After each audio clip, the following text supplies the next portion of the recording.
some considerations on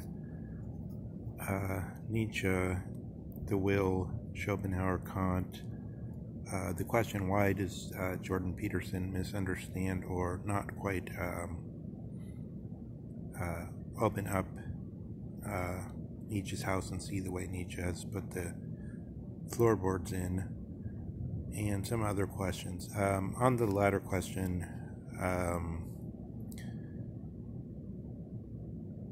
one reason Peterson is lacking the piercing power to approach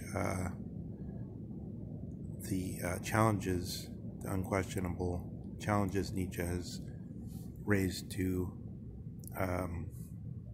the human race, or the humankind, human species, is that he, with some considerable reason, follows Jung in Jung's appraisal of Nietzsche, but without having a grasp of the details of Nietzsche so as to be able to tabulate the matter and set it before him to see whether even the superior judgment of Jung might require to be second-guessed or even outstripped in certain positions. In other words, he doesn't have an originary grasp of the questions involved, but relies very sensibly on the good authority of Jung, but Jung's authority is not so good to us as immediate grasp of the difficulty on our own. So what Jung thinks is based on a good knowledge of Kant. Jung has penetrated, as it were, through the German-speaking thinking up to its finial or pinnacle in Kant, the high Haupt, to use an old poetic word for the head, remembering that Marx is supposed to put Hegel on his feet, so to take he was previously standing on the head because he was too rational. Kant is the starting point, or the arche in a certain sense, for the first one to do this specific kind of transcendental thinking, the thinking that asks what is necessary for any intelligible experience whatsoever. In this context, Jung has come to a pretty good understanding of the critical philosophy, so-called, of Kant. That's how he called his own philosophy. Kant didn't call himself an idealist or a transcendental idealist, although he did speak of the transcendental ideal, but only not as a unitary principle, but only in connection to him also being a realist, in the sense of holding with the findings of Newton. He had taught himself painstakingly Newton's calculus. So Kant was both a realist and an idealist, and the idealism had to do with morals, and morals really, or let's say the virta, the values really covers the good, the true, and the beautiful, especially you could say anything that Socrates, as staged by Platon, has treated with.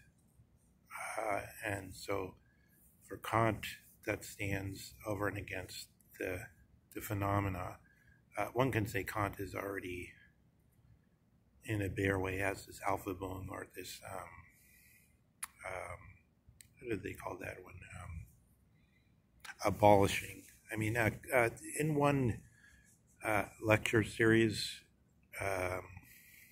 Strauss spontaneously translates Aufhebung as raising up and destroying, but it was used in Hegel's time, or a little before Hegel, to mean the abolishment of serfdom, which is obviously seen then as part of this progress story, this progressivism. So, in fact, you could see directly Alpha-Bunge and Hegel has to do with progressivism, or the view that history is the road of progress.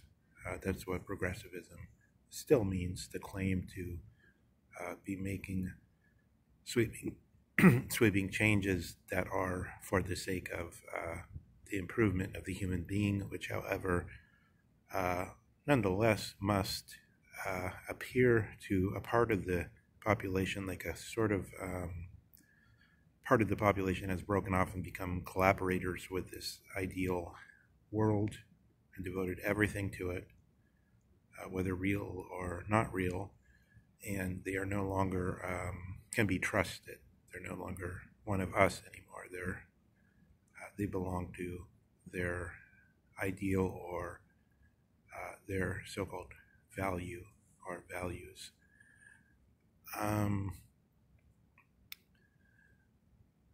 So when we think of Jung as saying, criticizing Nietzsche, as Peterson understands him for saying, oh, I can invent or create my own values, and so on and so forth.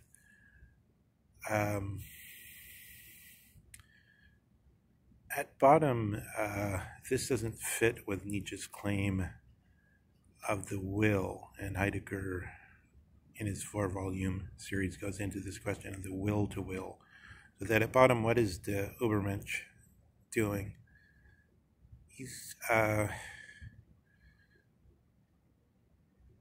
His will is setting before itself things that it will take for granted as though they were quartz crystal clear and unquestionable to be causal truths.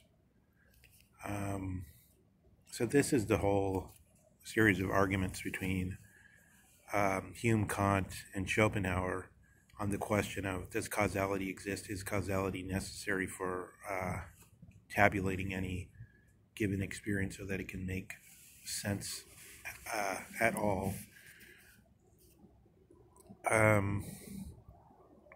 Hume is saying it can't be at all. There's just there's things that follow, one thing follows another, but then we sort of start insisting that they must go together through empiria or through experience understood as being that which leads towards being experienced in something which we know how to do.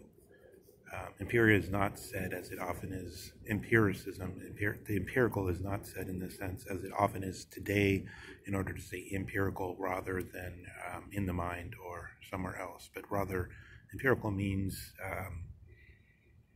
that you have experience in a way that makes you know rather than that you don't have experience of the thing.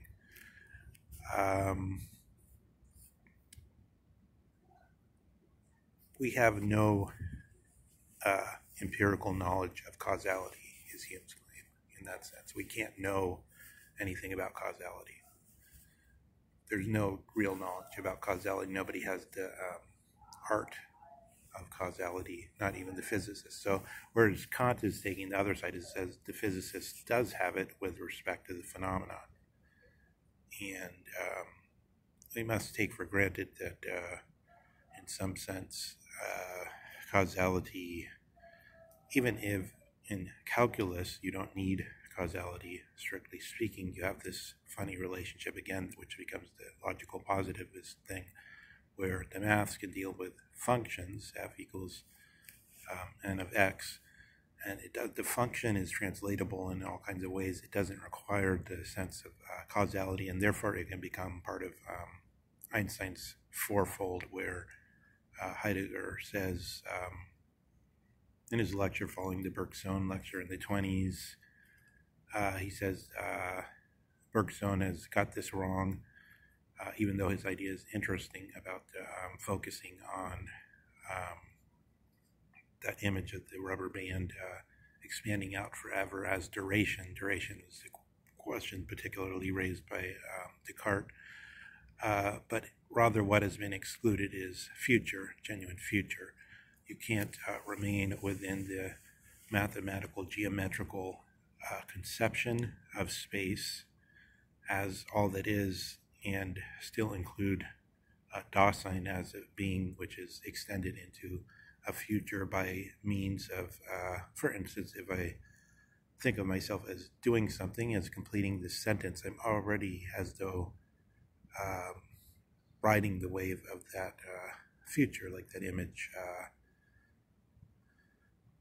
I don't know, of a surfer in Point Break or some film.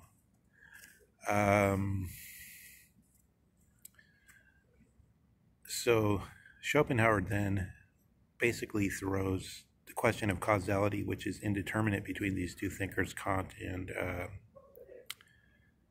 Hume, into the question of the will. This is the ground in which the question of the will is to be thought and understood, and this is one of the starting places of Nietzsche. So when we understand will in Nietzsche, we shouldn't understand wishful thinking or somebody just saying, oh, I'm going to invent this and make it come to be, but it's at a deeper level, which considers that usually human beings are so captivated or absorbed in what they believe to be true and acting on it with reliance, pistis in this lower sense of Plato's divided line, relying upon the thought forms which extend into everything on this question of causality, obviously.